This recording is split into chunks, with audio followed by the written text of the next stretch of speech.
her hair. Every time somebody blames one of my glitches on Mercury for retrograde, we are live. Hey guys, we got Louis Herms on last notice. He just decided to come live. Now he's got the keys to the room. He can come anytime he wants. And we got George Lewis, we got Mike Barra, we got Elisa Valentino, we got Carol Maureen in Costa Rica, and Mel Carmine. And Lewis is running for governor of California. Make sure we get the vote out. George, you said something before we started the show that Donald Trump is using a lot of leverage. I want you to get into that conversation exactly the same way and tell the audience exactly what you mean, but he definitely is using a lot of leverage. But go ahead. Well, I've been, giving it a lot of thought with the Epstein files and the timing. And of course, one can initially go to vast amounts of disappointment. But then I start thinking, I've studied Machiavelli at school, Politics and the Art of War by Sun Tzu. And I'm kind of reminding myself that the best form of currency, is the videos of the kids being abused by adults. So when you have those, that you can control people through leverage, you can control the decisions made, and I think the thing is, a lot of those people, they have been so powerful. If we take them down, if the white hats take them down too much and just put them on trial just like that, they don't then have any leverage. And in a way, it's like we're fighting some form of guerrilla warfare, some sort of art of war. So these perpetrators, we know they've committed these heinous crimes, but they have occupied the highest offices in the land. And of course, we want the justice. All of us, the people, we want the justice. But at some point, I'm realizing we just have to wait, because when one takes down the puppet, often the puppeteer is left, and one, it's a bit like when you remove one head of the Hydra to appear. So we have to be quite careful and understand this is a very surgical, strategic, long game. And the more I sense this, so the more it feels right in my body. This is the difference between vengeance and strategy. Leverage, not persecution, I think. It's the stronger of the two suits, the trump card, if you like. Leverage. Well said. Yeah, George, I really agree with you on that. And that's what I think's going on, because, we all heard, or I don't know if we reported a couple weeks ago, when the Epstein thing went into the dumpster, and it became kind of a PR disaster for Trump because he wasn't following through on what he said he would do. Now, look, at that time, there were reports out there, and I thought this is probable, is that what had happened is that there were all these people that were especially in government, but government, business, Hollywood, entertainment, all around, that were implicated in all this stuff. If you put this all out at once, they all come crashing down. You don't have an entertainment industry. The financial world is in chaos because these people are going to jail and they're disgraced. And so the economy has a problem, and the government itself could collapse. And what Trump's trying to avoid is not having any kind of government at all. And I think part of the concern was that, okay, well, you know what, we might actually not have a government. Now, to me, that sounds pretty good in many ways, but that all was out there. And I'm like, okay, well, then let's see it, right? So what have we seen now in the last couple of days? Two big events that have been dominating Twitter X, if you've been on there, and are really important. Colbert gets canceled. Now, he's not going to be off the stage until May, but he gets canceled. He's an enemy of Trump. He pushed the vaccines. He's got a lot of dirt on him. And then you have this CEO of this company embarrassed as AF at the Coldplay concert, right? The whole Coldplay concert thing, which if you've been watching it, is huge. So he's forced to resign. So what I think you're seeing, what I really do think you're seeing, George, and I agree with you, is that these deals have been made. And the deals are, okay, we aren't going to expose you for this. There probably is some sort of punishment, but the first thing they have to do is the humiliation ritual, and they have to be kicked. I have to leave the world stage. Now, I think the next guy, I got to be honest, there's two people that I think are coming up next. Keir Starmer of Britain, the Prime Minister of Britain, I believe, is one of the guys who's going to be exposed for something, and he's going to go And he's close. He's close already. He's close to being exposed because they're already saying he's gay now. They're already talking he's gay, and he's an Israeli. He's an insider from Israel. He's an Israeli. He's a PEDO. I don't know if we can say PEDO on the air. Be very careful with your language here, because we're on YouTube, guys. Yeah. Okay, so he's that, but I don't think he's necessarily going to be exposed for the heinous Epstein level stuff. I think he's going to be exposed for something else. He's going to be forced to resign, and now Adam Schiff is in the spotlights. If you look at that, if you look at all the things on Twitter, there's a lot of stuff with Adam Schiff, and of course you've got Mueller and Brennan and these guys. These guys may have taken a deal. Trump may have offered them a deal because he's trying to preserve the hierarchies and structures of the current society that we have. But what I'll tell you just real quickly is I believe that's what's happening. And it's not a coincidence to me that the CEO loses his position and gets humiliated publicly, and Colbert loses his position, gets humiliated publicly within just a week of the Epstein list thing being taken off the table, in essence, by Trump. I don't think that's a coincidence. I think we're going to see boom, boom, boom, boom, boom, a whole bunch of these things happening.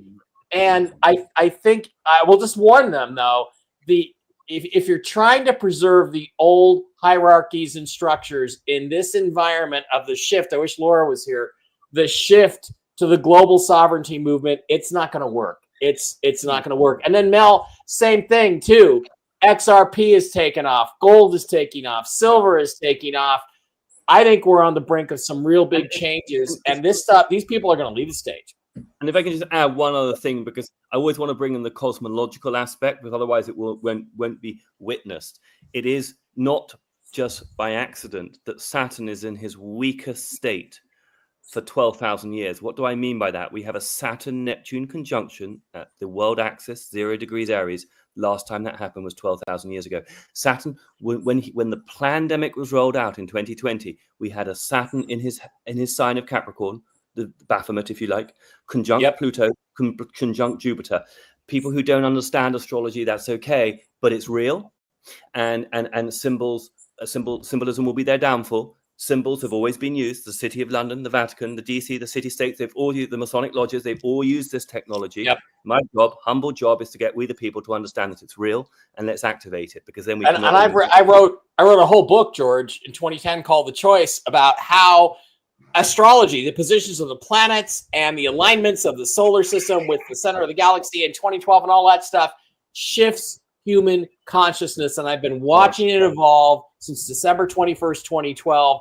And the biggest kick in the gonads to the establishment was Donald Trump. I mean, I'm PO'd at myself that I didn't see. I said, you're going to see weird things. You're going to see aliens all over the place. We had Miami. You're going to see aliens and stuff are going to start showing up. Weird things are going to happen. You're going to see people you never thought become president. But I didn't say Donald Trump. I wish if I had, I'd be the most famous guy on earth right now. But you're right, because I proved the science behind it. I went all through these different experiments and things that are too deep to get into right now. But if you go to that book, George, and I'll have to send it to you sometime. Some of your addresses.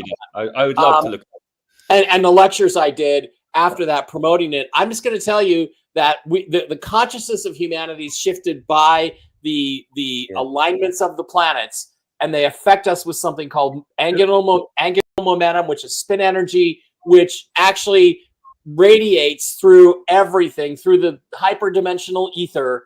Like every thought you've ever had is an electromagnetic wave that can be affected by this stuff. So what's is Saturn, for example, because it's so weak, and Saturn rules the old power structures. Even if Donald Trump doesn't succeed, which we know he's going to, it will still succeed, because the cosmology always gives us a sense of the trajectory. And Saturn is the symbol of the bad guys. It's the symbol of the bad guys over and over again. There we go. That's coming. Yeah, absolutely. There are people who didn't take deals. There are people who didn't want to cooperate. You're going to see them in handcuffs. Absolutely. Well, my question is simple. When this movie plays out and everything we predicted, most of it is going to manifest, because it's really fun for a lot of us to really watch the movie and hit everything with almost pinpoint precision. When this movie is over, we're going to have what's called a lot of time on our hands, and we're going to get to at least enjoy life. But I say still be vigilant and never take your eye off of what could pop up. Does that make sense? Yep. Louis, tell us about what's going on with your campaign. I know I've been seeing you on Jaco and with a bunch of guys out there. I've been trying to peek in to try to get some information on you in regards to your campaign. Fill us in. We got to get rid of the nuisance in California. He is a nuisance. He's a criminal, and he needs to get the hell out of there.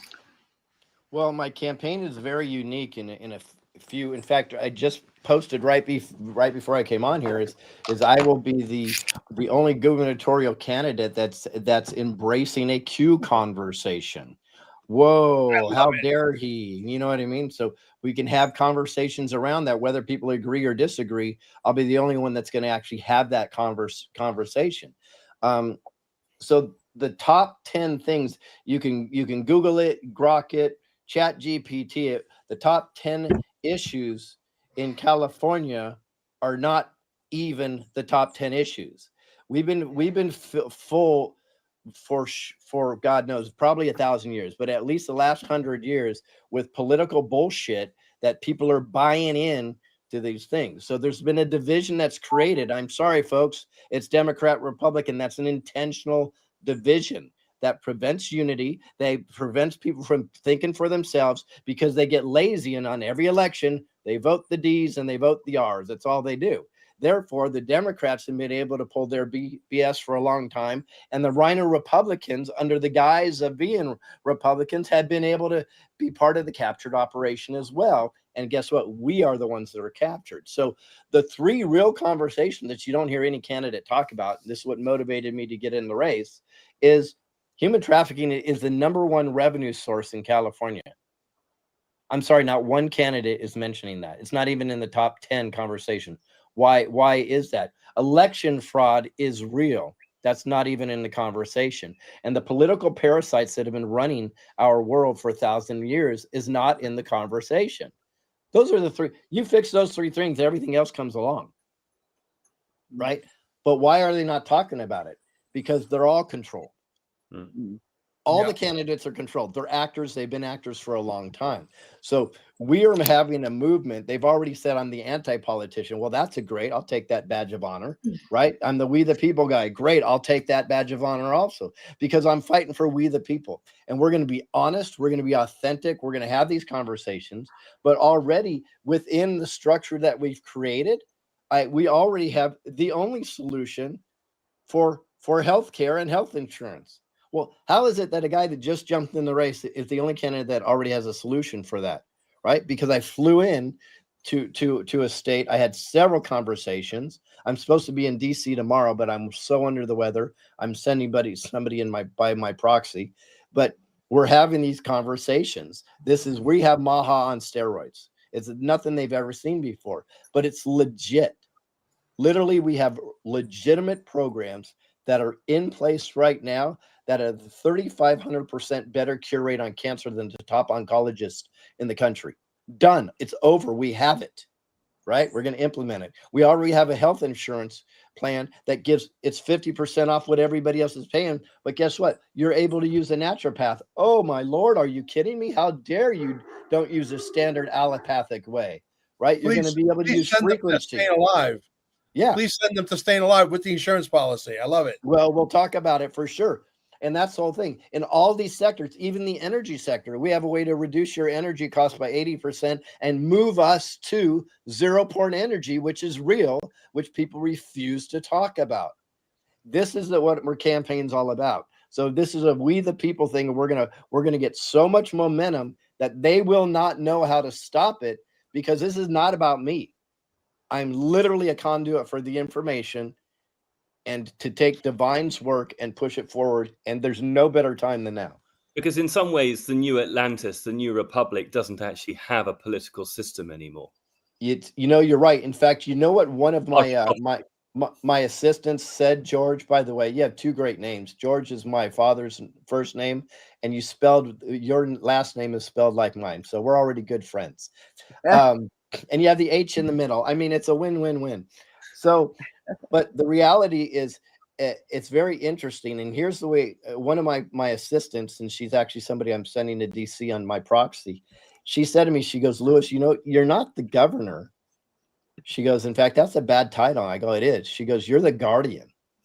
Beautiful. She says, and I say, I'll take it. You know, if I can be the conduit for we the people. And if anybody's followed me or listened like Carol has, I'm always asking we the people, what do you think? Where should we go with this? How does this work? How can we make this better? Right. So my ear is to the ground constantly. And we're so excited about this battle. And it is a battle. We're not naive for that. And we know we're going in the underdog, but we're already getting enough traction that there's some concern in the Republican camp right now, because we're in a jungle primary. So guess what? An independent conservative like myself can absolutely take the whole thing and they can't stop it. And I love the fact you call it guardian, because it reminds me of what Carol was saying just before you came on air about the grandma energy. See, it brings in something very ancient and long lasting and real. Yep. And you know what? And I'll take that title. If I can help be the guardian, that's good. I don't want to govern you. Who wants to be governed? In fact, if anybody understands what my platform I've been running for several years, oh, look at that. Screw big gov. Screw being governed. We're not interested in that anymore. Exactly. Yeah. Exactly. That's about as short of a little speech I can give. All my energy's gone for today, Mel. I'm going back to sleep. Yeah. You're good, Also- bro. You're doing a great job. We want you to win because we got to get the shit show out of our lives forever. The bottom line is, we know that Donald Trump is a Q president, even though, I mean, he makes it so obvious. You got to be stupid, deaf, and blind not to be able to see all the comms that he's definitely on board with Q, right? And now, hopefully, God willing, we're going to get you in on the West Coast and get you as the governor or as the guardian. I love that, the guardian, not the governor. You're not going to govern anything. We don't want anybody to govern our mente, okay? Right? That's where the word comes from, govern mente, to govern your mind.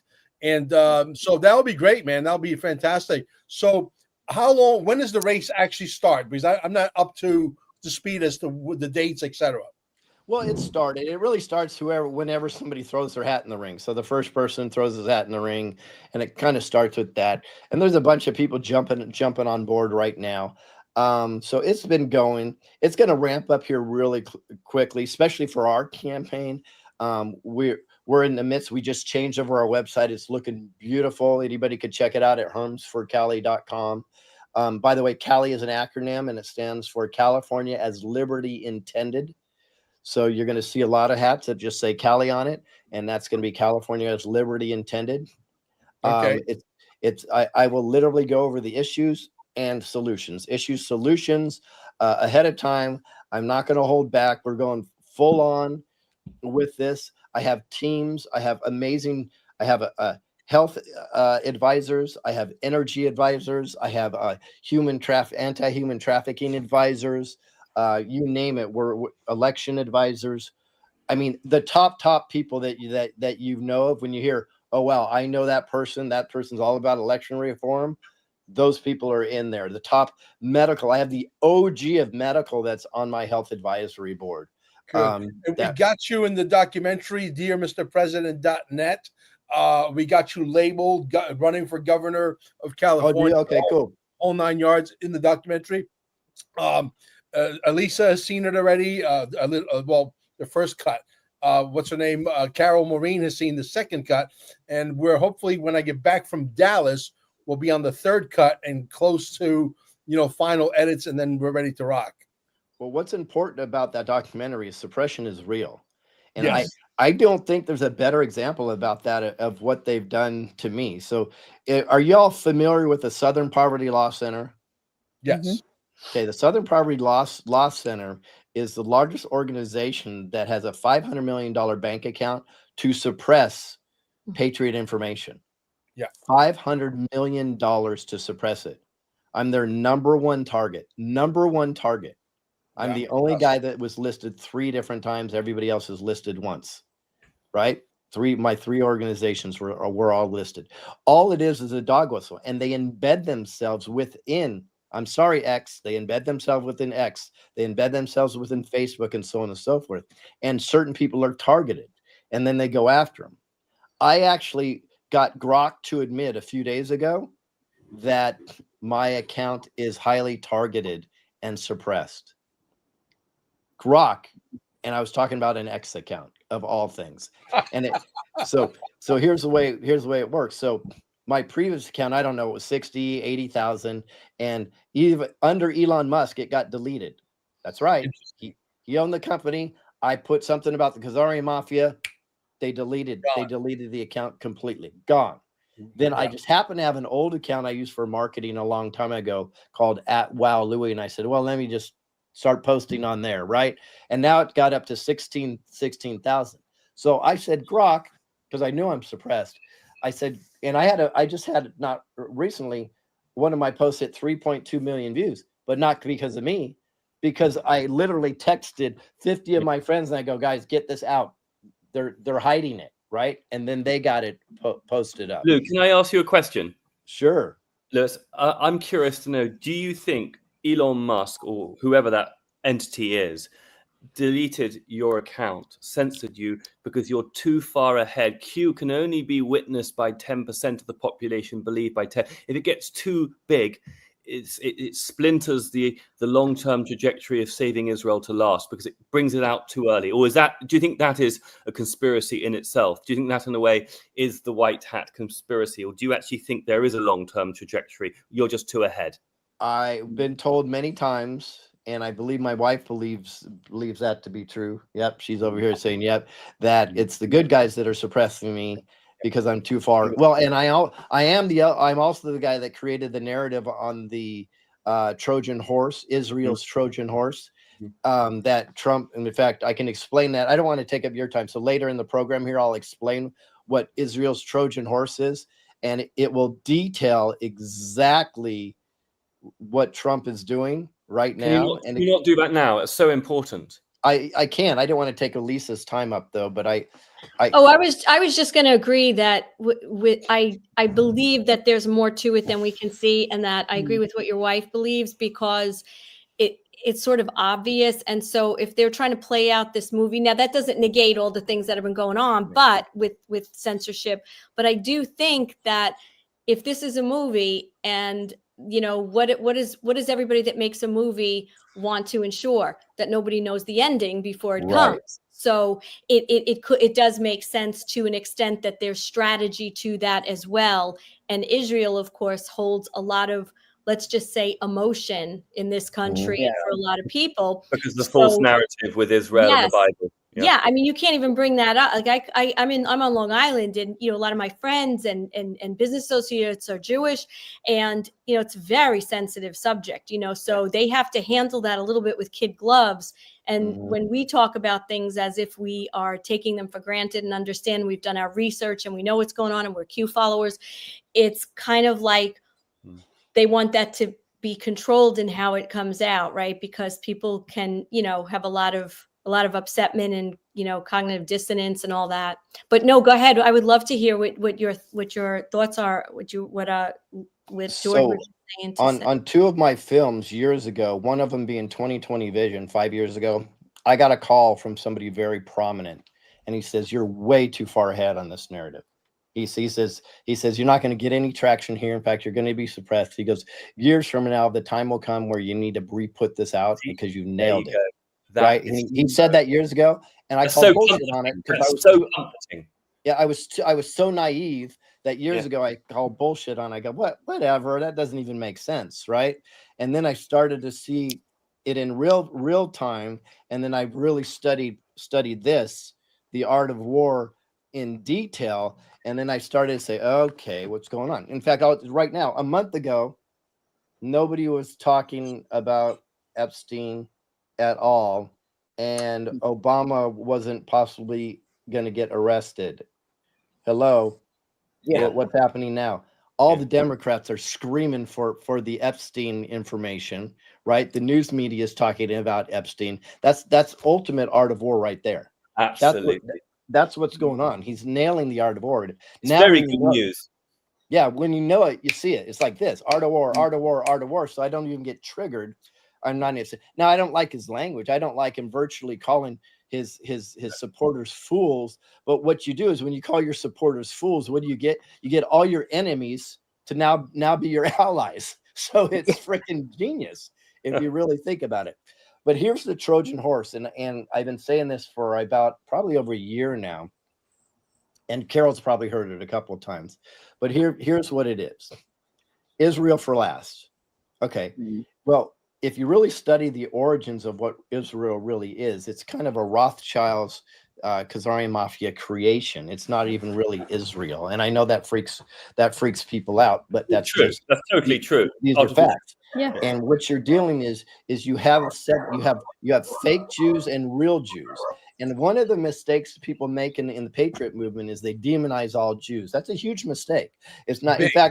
In fact, I've been called an anti-Semite and a Jew lover within the same hour, right?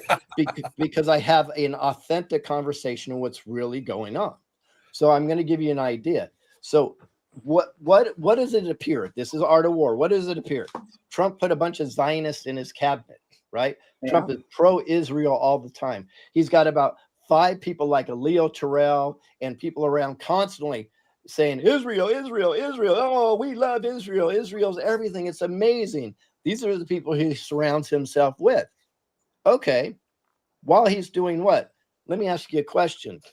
Who runs Big Pharma? Khazarian mafia. Let's just call it the fake Jews. Who runs the media? Who runs the banking system? Right?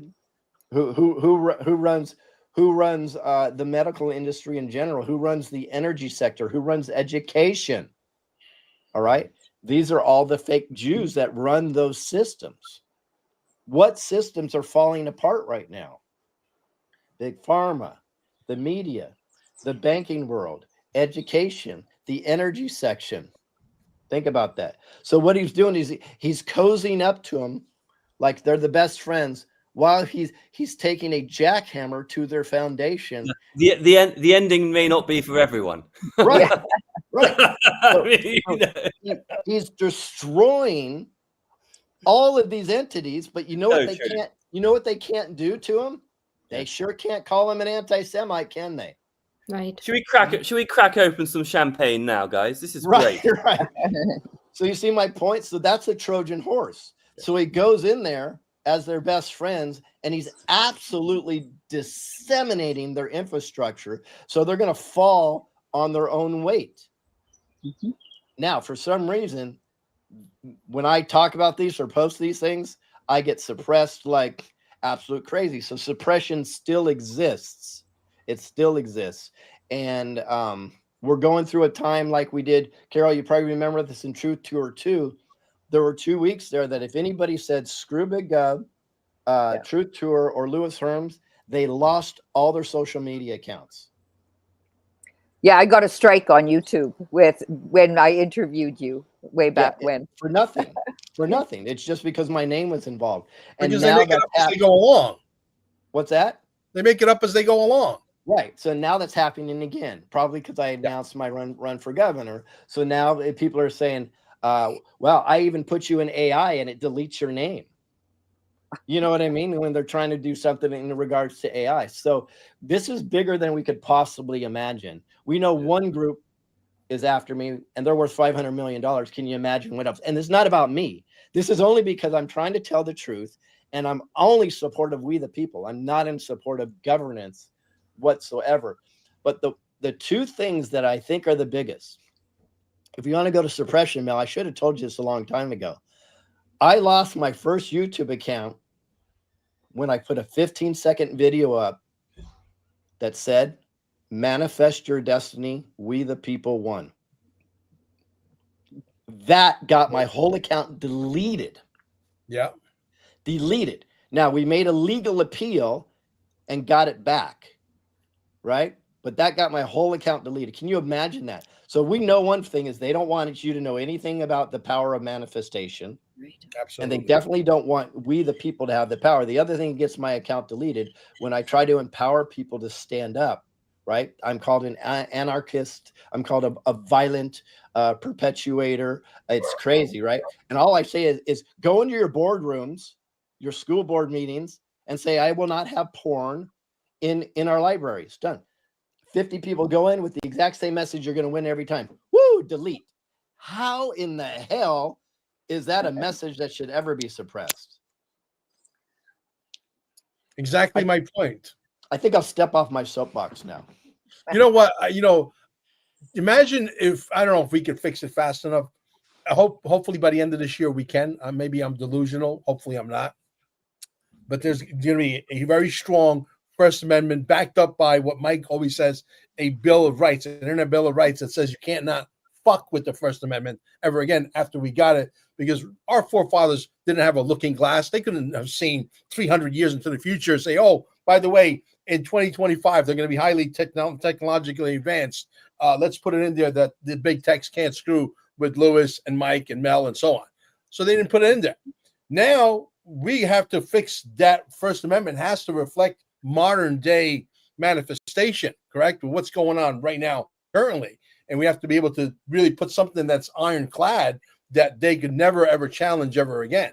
I think if that was in place right now, your chances of winning would be like catastrophic to the status quo. I think we're still going to win. Because here's the strategy.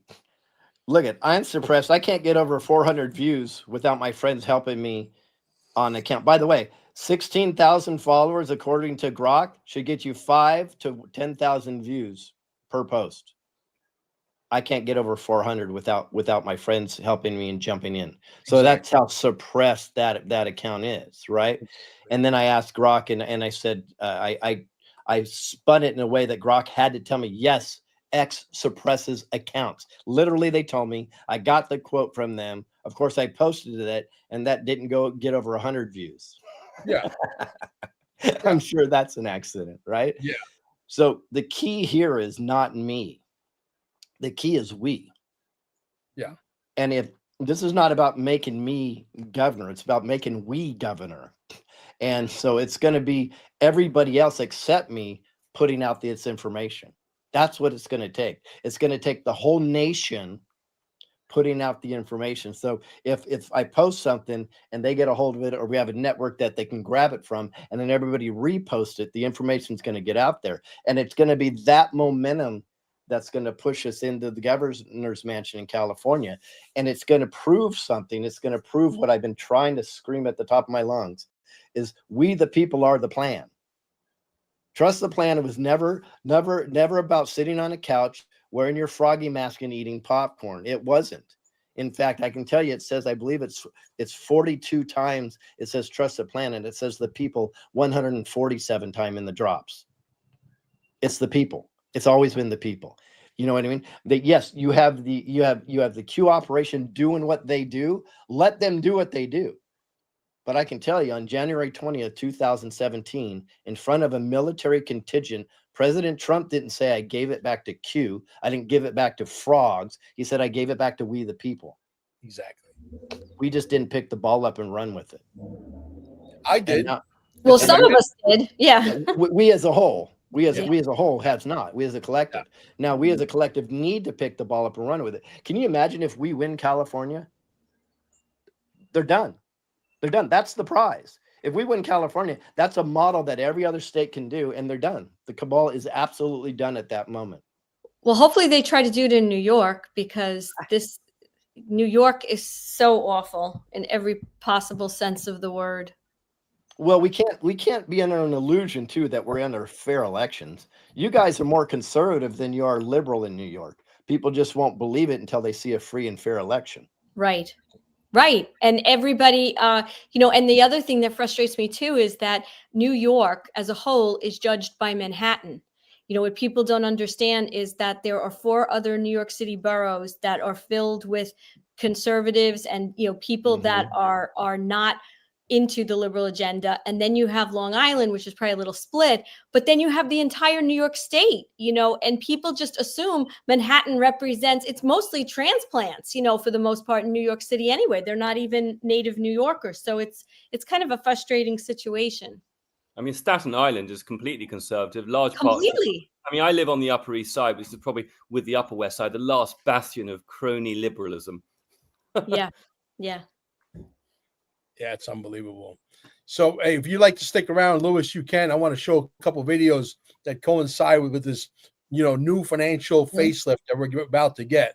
And I would love to see if you have any comments on it. But I think some of the videos that I'm about to show are going to flabbergast not only our audience, but also our panel. So I let's have, go I have ahead. a few more minutes. Let's see how long they last. Sure. Regardless, I appreciate the invite, guys. And this was fairly spontaneous for me because I've been under the weather. But I love the work that you do, Mel and Carol. I have so much love for you for sure, and you're such a huge supporter. And great to meet Elisa and George and Mike with your great information as well. Lovely to meet you too. Great. God bless. Good luck. Let's go ahead and play the first one. I'm going to blow it up screen size. Can you guys see this? Yep. Okay, here we go. This is the video, by the way, Elisa, that I put in your Telegram channel earlier that I was bragging about. Sometimes you got to go in the past to predict the future, and that's exactly what this is. XRP news in a flash. Brad Garlinghouse, CEO of Ripple, was missing at the Genius Act signing, but others noticed that him and the director of the IMF was also missing that day. This is speculation and a rumor, so don't quote me on this, because this has been causing a lot of speculation with other people as well, that they may have met in private. For those who forgot, watch this. You want to take one? Go for it. The first one's for you. IMF. Do you see IMF holding crypto assets in the future? I did not put that up there.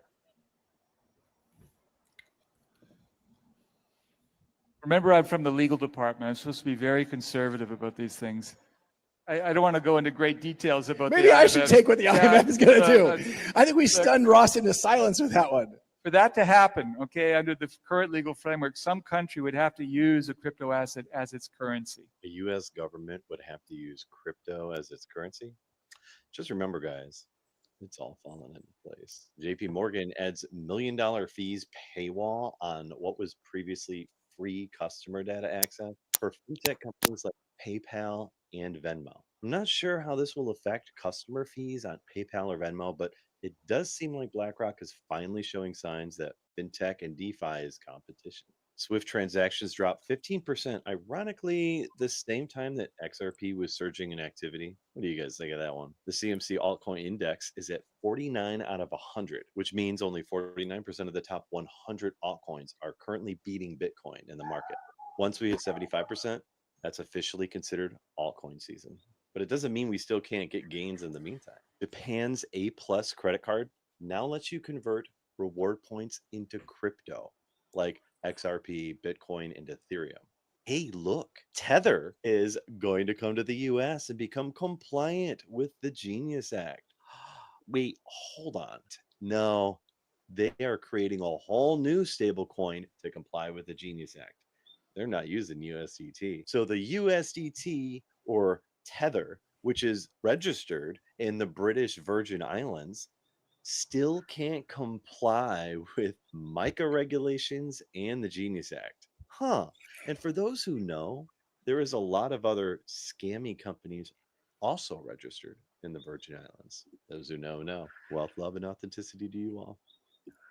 What do you think about that? You know, I find it very fascinating because the moment Uranus moved into Gemini on July 7th, Bitcoin hit an all-time high. And people say, oh, that's coincidence. I mean, you know, it's the last time Uranus was in Gemini was in 1941, you know, and that was an entry point to the Second World War for the United States. But the point is, it's so exciting because many of us on this panel have been waiting for this for a long time. I mean, I've had senses about XRP now for nearly a Saturn square, 7 years, and it's now finally coming. And I think it's for me, it's very confirming. Yeah, I mean, you can't make that up. You know, I'm sure a lot of you guys on the panel here are old enough to remember the commercial, I should have had a VO. Okay? I mean, that's what it reminds me of. I mean, like, it's right in your face. I mean, this legislation that they're writing, it is etched in stone that XRP is going to be the one. You have to be blind, deaf, and triple stupid not to be able to see it. The other thing, if you look at the logos, I do symbols. If you look at Twitter becoming X, you look at XRP and XLM, there is a commonality with SpaceX, space program, and the logos. It just, to me, it all adds up. Yeah. What do you think, Louis? What do you think of that? That's an old clip. That clip of him sitting on stage has got to be about 7 or 8 years old. I mean, I was new into this market. My space. favorite part is how uncomfortable they are with the conversation. Right. that was excuse me. Sorry about that. That was the most telling thing that I could see, is how comfortable they are. Means it's real, right? The question really is, how is it all going to be managed? Because as Mel, you know, I've learned more about crypto from you than most, because I don't study crypto much. In fact, I was just telling my wife I lost some XRP. I don't know where the hell it is. I have to try to figure out how to find it. And the one thing I can't stand about crypto is that, like, if you were to lose your money in a bank, you can at least go in with your social security number and your ID and say, hey, I actually have a bank account. Can I get my money back? But if you're irresponsible or something happens, you lose your money in crypto, it's gone forever. That's my part I hate. Now, all the other stuff is pretty awesome, right? Yeah. I've been looking at XRP for a long time, because it's the only one that made sense to fit into what the future is and the requirements are, and in regards to blockchain and everything else. It's the only one that really seemed that it fit. And then when I saw that the deep state attacked it the way they did, and when it was pulled off of all the platforms, at that moment, I knew that was the coin right there. Absolutely. There's no question about it, but I'll tell you something else. You know, there's something going around the internet right now that it looks like Donald Trump is going to allow the banks to have the central bank digital currencies. You guys heard about this, right? Mhm, Okay. yeah. And one particular guy who's a friend of mine, Jesse, the guy I dubbed the guy in the garage, the guy that curses more than a drunken sailor, he's out there saying, oh my God, he's going to allow this. But Jesse's a really nice guy, and he's a really smart guy, and he knows a lot about a lot, but he doesn't know a lot about cryptos yet. So I have to take him to school. So I sent him his own video back, and I said, dude, take a chill pill, relax, breathe. I says, these things work perfectly well peer-to-peer. You understand? I said, if I want to buy your house, your pickup truck, your Ford parts, by the way, he sells Ford parts. You should get, if you're into vintage Ford trucks, buy parts from Jesse. Okay. And I said, I could buy your Ford parts. And if you have XRP or XLM or XDC, I could send the money directly to your wallet. I said, do I need a central bank digital currency to do that? You think that Donald Trump can sign it into law that the central bank digital currency is going to be another bridge that we need to go through by law in order to pay each other? No. What they know this. And Mike, you can chime in. George, you can chime in. They know this, and this is why they're in a panic. That's the Trojan horse too. Yeah. Is let the central bank feel like they're going to be part of digital currency while you're cutting their knees off. Exactly. And that's what Donald Trump is so good at. I like the analogy that Lewis, you were saying earlier about hugging the enemies. You know, you're almost bringing them into the fold and making, you know, it's you know, make your enemies closer. It's the art of war writ large. It's perfect. Yeah. You guys want to chime in on that central bank digital currency, or am I full of shit? Well, you're always full of shit, Mel, but this is just a good one. Lewis, have you seen the trailer to the documentary coming up? I saw the one new that one. was sent to me 2 weeks ago. Is it the same, or is it? I saw two. I saw the original, and then I saw the second trailer. Oh, the one you're in. Yes. Yes. The thing is, Mel. Sorry. The thing is, Mel, is that Marjorie Taylor Greene introduced a bill this week to ban a central bank digital currency. So the bill that was passed, she's now specifically adding to that, saying it can be used for everything, but it can't be used to create a central bank digital currency. That will be outlawed forever.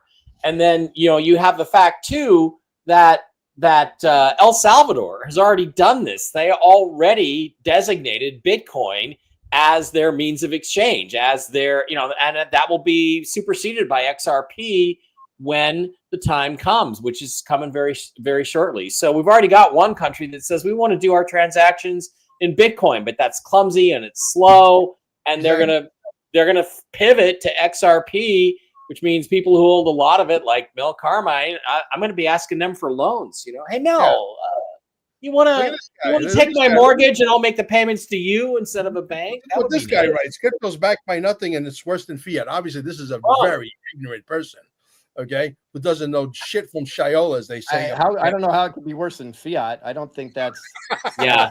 that's possible. Yeah. Well, I'll tell you, there's one way it could be worse, which is that you don't actually have paper currency you can exchange. And that's one advantage of fiat, because that is essential for privacy. And I think Trump was even speaking to this today, or somebody else was, that's important, basically saying that whatever new thing we go to, there's going to be cash. You have to have cash to create that level of privacy, because anything that's online can be hacked. Let's face reality. It's called I believe rainbow currency. I think they Yeah. already have it all designed already. I believe there's going to be a connection, to be honest with you. I think they're going to be linked together, not actually separate in the future. Yeah. And if we have, you know, what they're saying, you know, if we're having with the quantum financial system and we have privacy through Q phones and can't be hacked. So we're moving into that right now. I agree, Mike, it could, but going forward, that's the plan. So it's all private. Exactly. This is a 35-second video. I want you guys to try and guess which cryptocurrency out of 49,000 cryptocurrencies is Donald Trump describing. Okay, here we go. Many Americans are unaware that behind the scenes, the technical backbone of the financial system is decades out of date, many, many years out of date. You know that. Paul and others are straightening it out, but payments and money transfers are costly and take days or even weeks to clear. Under this bill, the entire ancient system will be eligible for a 21st century upgrade using the state-of-the-art crypto technology. Who would have thought we would have been saying that 2 years after? Yeah. Many Americans are unaware. Think of that. I mean, which one do you think he's describing out of 39,000, however many there is? There's so many programs going on, tokens being built in the garage, etc. Pretty obvious. I'd say the Trump coin. I bet you it starts with an X, Mel. The other thing is XRP, this system, I mean, I know I'm going to sound crazy and galactic. This has been used in previous civilizations before the Atlantean. The future proves past. We're going forward to an ancient quantum system. Well, isn't that what we just, you know, Lewis, George and I were just on a podcast together, and that was a big part of what we were talking about, you know, remembering what the past is and going back to the technologies that were suppressed and we were told never existed. And so you're right, future proves past. And people have got to also remember again Trump's name and think of Ingersoll Lockwood and time travel and John Trump and Tesla. You know, if you start looking at it through that, just very calmly, and allow your right brain, your left hemisphere of your body, which is the imaginative, the Neptunian, to actually be activated, and the pineal gland to actually be turned on again, you start to see a much bigger quantum system, which is to do with consciousness. Yeah, 100%. In fact, I talk about that often, which is going to be a very interesting conversation on the campaign, because I talk about how our consciousness, our memories, and our resonance has been completely suppressed, which is, I actually say it's the pineal gland, the pituitary system, and which coincide. That's the milk and the honey. Yeah. In my opinion. So I think it's very important that we have these conversations, because people don't understand that we've been intentionally suppressed. How do they do that? They do that with bread and circus. They do that with chemicals in our food and in our water and in our air. Believe it or not, they do it with marketing messages. When we have to assimilate 20,000 marketing messages, everything around us, at all time, it actually helps suppress and calcify our pineal gland, because it's so busy trying to figure things out, right? This is why it's so important for us to be as healthy as possible and clarify the pineal gland. And I do a really bad job at it sometimes, and sometimes I do a good job.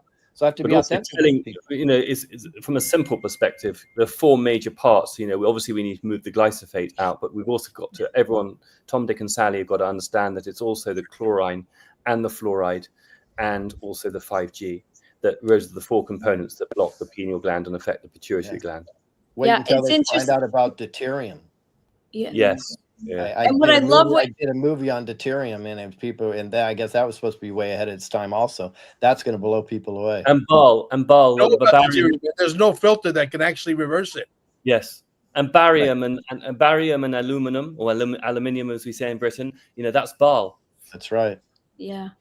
Louis, what I love what you're doing on, the political stage, like it's just so important. Like, I'm a life and health coach. And so when I'm working with people, going through life transitions, that's my specialty, divorce, things like that, I'm always, one of the hardest things to let people know, like people feel helpless, and trying to explain to them how much power they really have. That is like weaved through that's what my coaching's mostly about. I mean, yeah, they get information. I help them get through these different processes that they're going through, but to make people realize that the words we use, that's another way that, we've been controlled. Everything that we eat. And it's like retraining people to just have that sense of understanding that you can't just live in a vacuum with this. You have to really embrace the power that you have. And that's more important in many cases than what they're telling us we should be worrying about. They're telling us we should be worrying about something. There's probably a cure and a way that we can control it within our thinking, our thoughts, our words, and the way that we approach our lives. And I love that on the political, I mean, who has done that? Nobody has ever taken those concepts to the political arena. Well, they're definitely, they don't talk about the importance of frequency and loving yourself and speaking into what you want to have. They don't talk about the way the medical mafia runs things, but all their focus is on system management. Think about that, symptom management. Yeah. Why on earth would you ever focus on the symptom of anything, right? Does that mean, like, so I hear a knock in my engine, so instead of fixing the problem, I just want the noise to go away, right? Yeah. I don't care that it's blowing everything out and I'm pouring exhaust out of the back and my engine's about ready to explode. I just don't want to hear the noise. So you know what I'm going to do? I'm going to just turn the radio up, and now I don't hear the symptom anymore. Right. Or you just paint the dashboard. You just paint your control panel black, so you don't have to see it. That's what the medical mafia does. So 80 to 90% of the issues that we have are nutritional or environmental based. Yeah. 80 to 90%. Yes, less than 3% of the education in the allopathic system is what? It's nutrition and environmental. So the doctors are never working on, okay, what causes this? How can we help you fix the cause? I used to work with some practitioners, and it was amazing.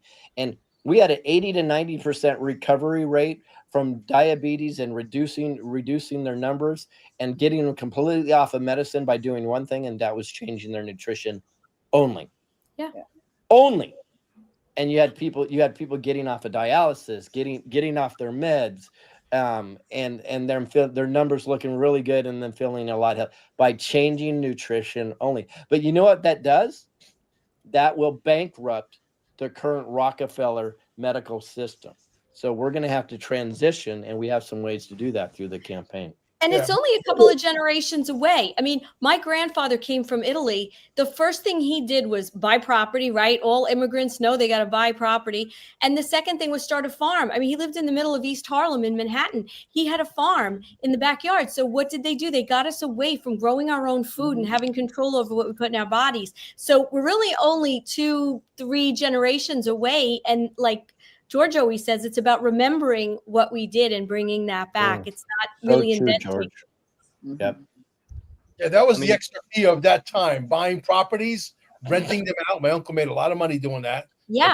Okay? And then he parlayed that over into Section A, and then now he owns a building in West Orange that's like 282 apartments, that is not Section A. Done very well from pizzas. I have the feeling the people, though, largely, not exclusively, who are going to really be very wealthy in XRP are going to be the humanitarian archetypes, the healers, because I think those are the ones who got in, and I think they are going to really help, because they will spend that money truly altruistically towards building healing temples or whatever their projects are, help humanity. And you understand the AMAs, the automatic money management, whatever it's called, what is that? MMAs, money Maker or something. You know about that, Mike? No, not really. No. Where you're just basically staking your cryptos, where it's making money for you all the time, like a perpetual money machine, and you have your money staked where you're, there's gonna be people making $20-30 million a month just on their interest. What are you gonna do with all that money? It's like that money screams to go and do something with that money so you can make this world a much better place. I can think of a few things, Mel. Like opening Staying Alive franchises in every city. That would be a start. Let's do that. You're really loud. Carol, you've been very quiet there today. What are your thoughts about all this nonsense? Well, I'm thinking when I got into XRP like 5 years ago, like a little bit, test it out, was there was this country singer from Kelowna, BC. And he was in the States, but he was talking about it. But he held something up, and it was a George magazine, and it either, I can't remember if it had an XRP or XLM symbol in the George magazine. So I thought, I guess. Do you remember that? I don't. Yes, 100%. I'll have to ask Right Side Blonde, because she's got every magazine. I think I feel XLM is going to be on a similar parity to XRP, because to do with the new consciousness is the balance between the masculine and the feminine. I sense XRP carries a solar energy, and I sense XLM carries more of an earth-based energy. Yeah. I think this is my favorite part about making a lot of money, and we got the right leadership in place. Thank the Lord. Okay. No taxes. I've been yelling and screaming about no taxes, no property taxes, no income taxes, no taxes. Right? And here it is. Let's play the video. This is a really cool one. No taxes on your crypto? Well, yesterday, the United States Treasury removed all crypto broker reporting rules, basically meaning that anytime you transacted with digital assets in the past, you had to report it to the IRS for tax purposes.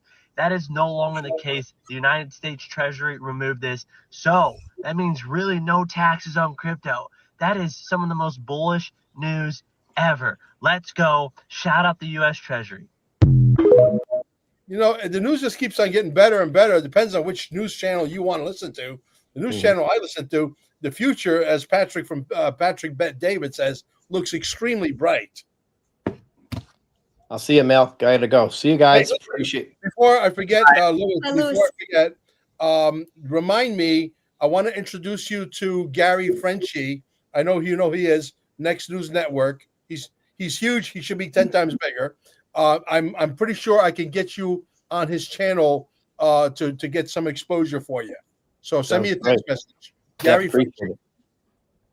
All right. Thanks, guys. Take care. Feel better. Bye, Louis. Okay, we are down to 4, I believe, right? We're going to be down to 4. Bingo. Yeah.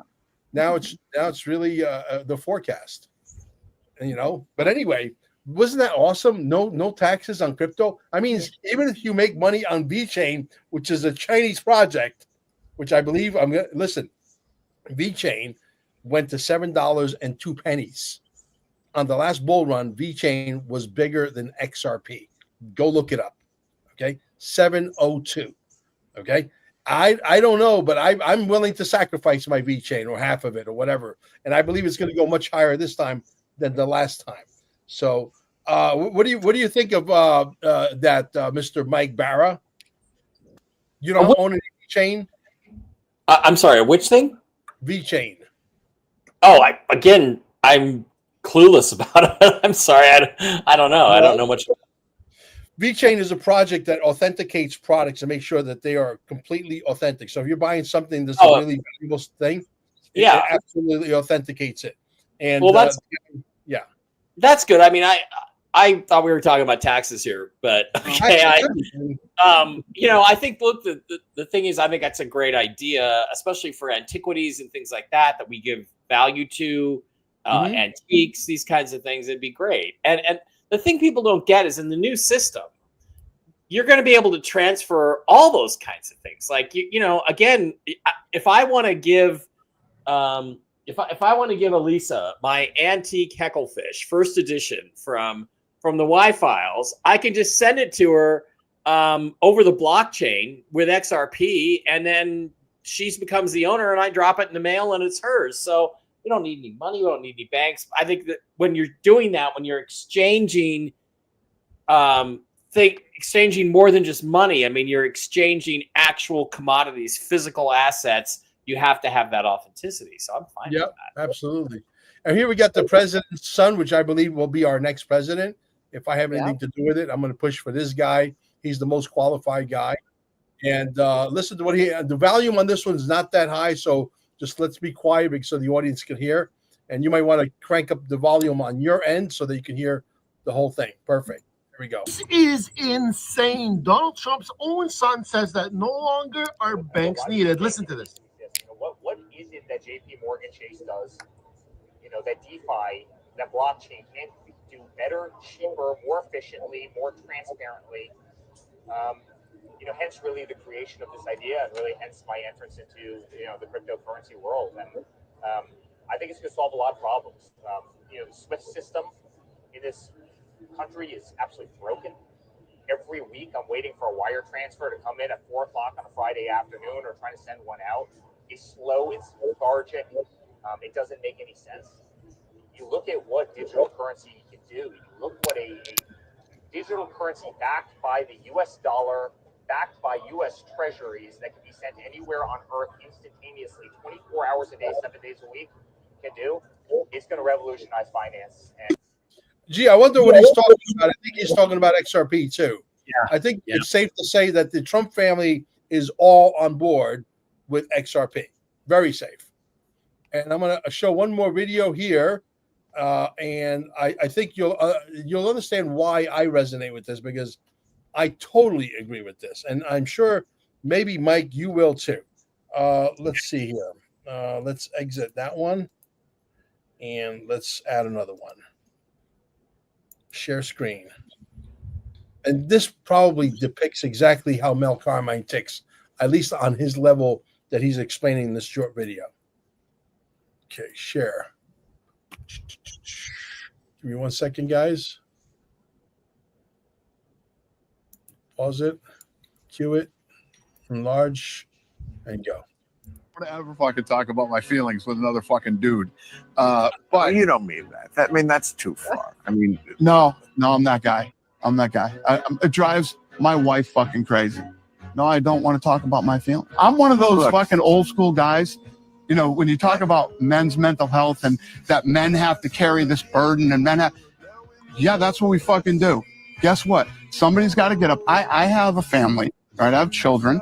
I got to get up every day and go to fucking work, and I have to, do what I have to do. And no, I don't. I mean, I'm give a shit about my feelings. You see these guys these days on fucking social media, like, hey, fucking, you know what I'm saying? Just talking about their bad day and this happened and I'm fucking, right. Man, shut the fuck up. Oh, I know.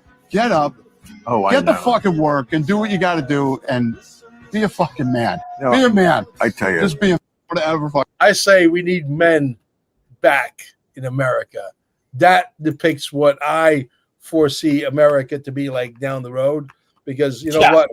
I'm done with the freaking soy boys. I'm done. Okay. Mike? Like you're asking, put me on the spot. I agree with him. And I think men have been taught to be wimps and simps, and and in the last 30 or 40 years, and to be soft. And I got to be honest with you, Mel, if you want to lose a woman, be that way. We have to be stoic. We have to be strong.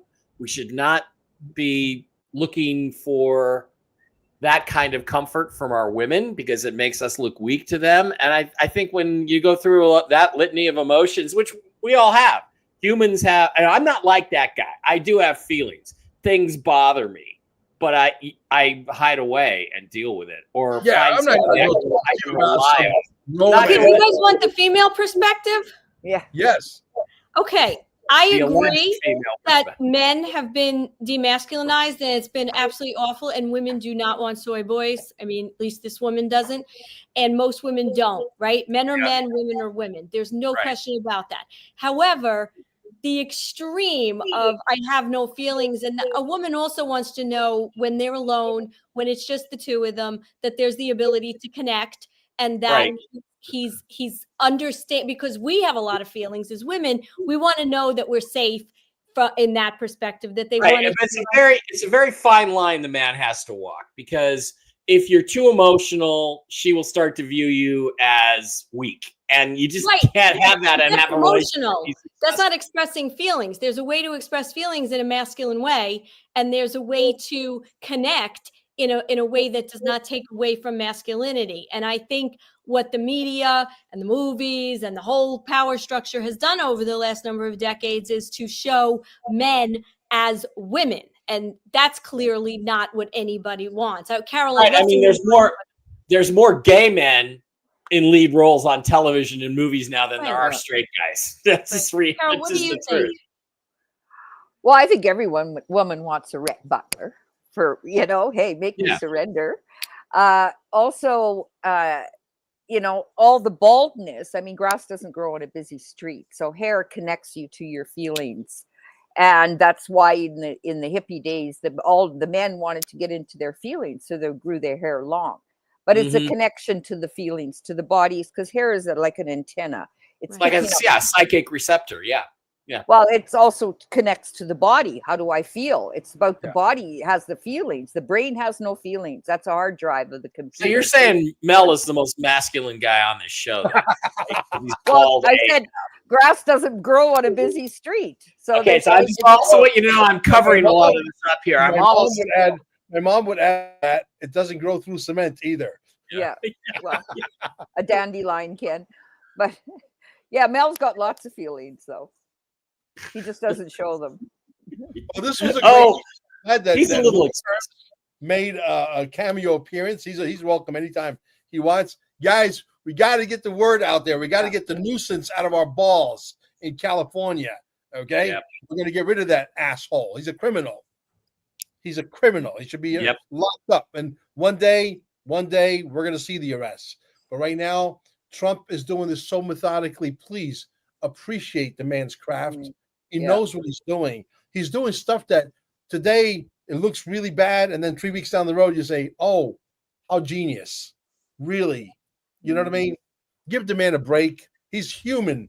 I mean, he didn't have to do this. He could have just went off and did his own thing, and he had all the money in the world: jet airplanes, houses, golf courses, hotels. He's got it all. He didn't need to do this.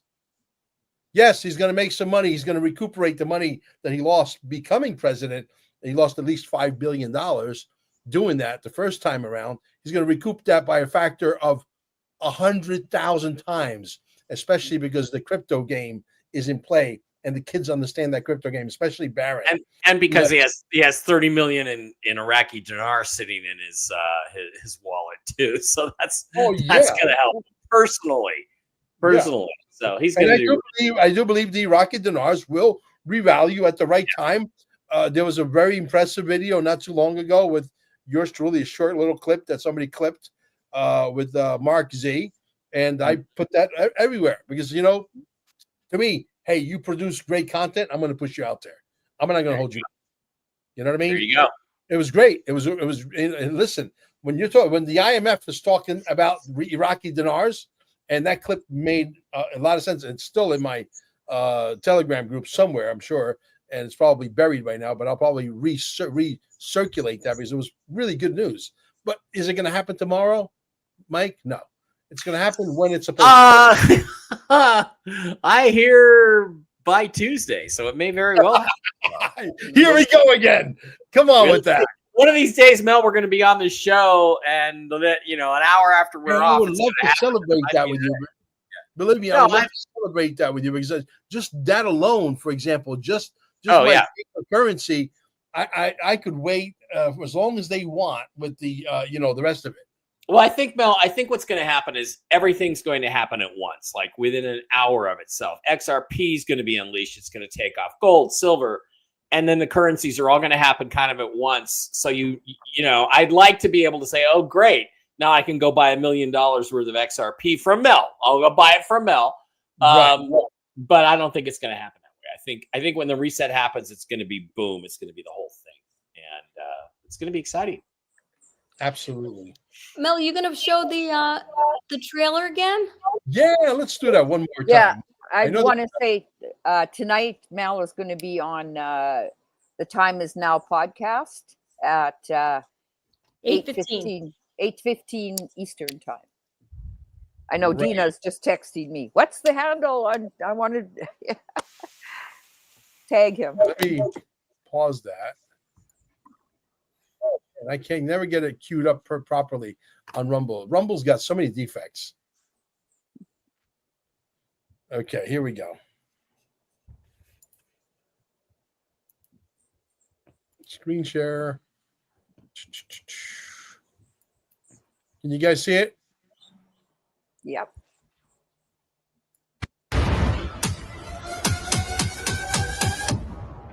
Dear Mr. President. Dear Mr. President. Dear Mr. President. Dear Mr. President. Dear Mr. President. Dear Mr. President. When did freedom of speech become a crime? In the land of the free, voices are vanishing, opinions are policed, truth is under fire.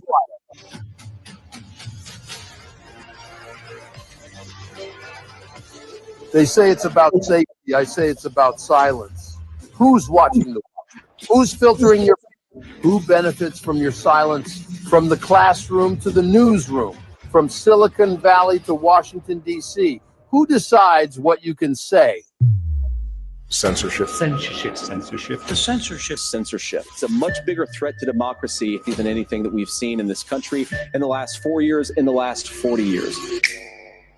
Our First Amendment is under assault, not just by big tech, but by government agencies. Voices are being silenced. A world without censorship would mean we can freely expose the elections and, of course, child trafficking. I believe the American spirit would kick in if they had access to the real information. We've had channels taken down from nearly every form of social media. We knew when you uttered the term fake news that you were up to something different. We're honored to contribute to this documentary on censorship.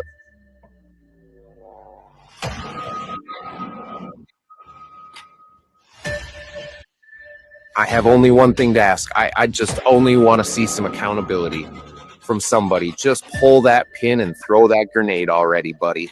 That's all every American wants to see, is just some accountability for the crimes against us all.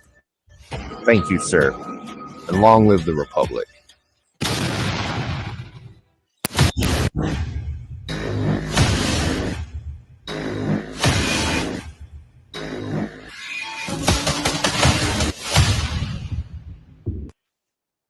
Very cool. Kudos to our staff. Yeah. Staff. This is Our Nigerian staff. Yes. Thank you. Yes. Oh, yeah. Yes. I But put a anyway, clip he's in did a great the present. If you want, it's 1 minute. If you want to play it, something like Yeah, which one is that? I just put it Yeah. into the present. Add to the stage. How do Story I with do Laura that? Logan. Miss Logan. Thank you, Senator Johnson. 1 minute. Hello, everybody. I was asked to testify on media censorship and the First Amendment, the importance of free speech. And I do want to say that it is an honor and a privilege to be here with all of you and with you, Senator Johnson. Thank you for hosting this rogue committee. It's important to all of us, because of everything discussed today, that we address the vital principles and values that exist really only in the United States of America. And that said, these are the worst of times for the media in this country. We live in the age of information warfare, where propaganda is not simply a weapon, it is the entire field of battle.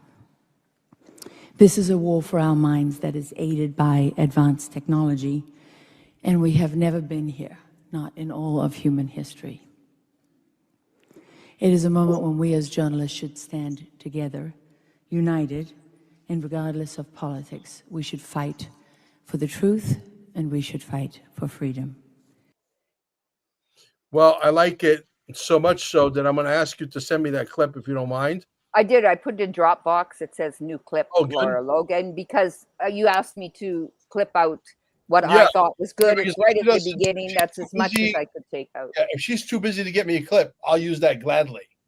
No, you can use it plus get a clip from her. I mean, Yeah, it brings that human voice to prove that it's even gone to, The you know, Senate- to, I don't know what it is, you know, a testimonial to a committee. Yeah. But that's from February 2024. And Del Bigtree was in there. And so was the other one Lena?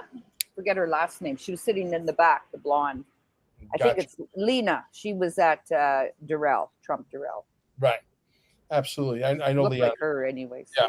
So anyway, guys, we're going to wrap up the show. Don't forget, okay, if you want to buy a large sum of XRP, some of you are going to go into the future 2 years from now, and you're going to say, oh my God, Mel was trying to sell us XRP at $3.50, and we didn't jump on it. And now it's 1,000, 5,000. Now it's By the way, 10,000. Okay. Mel, on my show today, my remote viewer, Jen, she's pretty good with financial stuff. I had her look at XRP, or somebody asked a question, and she said $10 to $12 by the end of the year for XRP, which I think it should go higher than that, but that $10, $12 is an extremely ultra conservative number. Yes. Yeah. Yeah, So absolutely. Yeah. Actually, the guy asked in the question specifically, will it get to $10 to $12 by the end of the year? And she said yes. So that means it could be $10 to $12 in August, and then it could be $150 by December. We just don't know. When they're ready to go and they need to move all the money on Earth, that's when you need to strap your seatbelts and activate your airbags. Right. Then you'll know it's really go time. But we can get you as much XRP as you want. The minimum, I'll stress that word, the minimum is 10,000. There is no maximum, okay? And you can basically send me a text message, 786-704-8817, 786-704-8817. That number also works for gold and silver, carminesgold.com. And we can get you also as much as you want, and you should have, because silver is not complicated. You don't need to learn a wallet. You only need to store it and have a couple of these shotguns, right? Other than that, just buy it and wait until the time comes. But I believe under Trump, you'll see silver surge to much, much bigger numbers than what they are right now. So that's the poor man's XRP, if you will, or the guy that doesn't want to break his brain trying to learn wallets and all that fancy stuff. And also stayingalive.com, alive with 2 E's. It's right there. You'll see it on the screen. But if you ever come down to Cape Canaveral, or you know somebody in Brevard County or Florida that is sick, the energy that we provide allows the body to heal the body. And you can always call our staff, and they'll be able to answer any questions you want at stayingalive.com with 2 E's. Thank you, guys, and we'll catch you in the next one. Elisa, thank you, Mike. If the RV happens, you're getting a call from me on the XRP and the silver and gold. I'm telling you. Oh, absolutely. I want it to all happen too, believe me. Take care, guys. Bye-bye.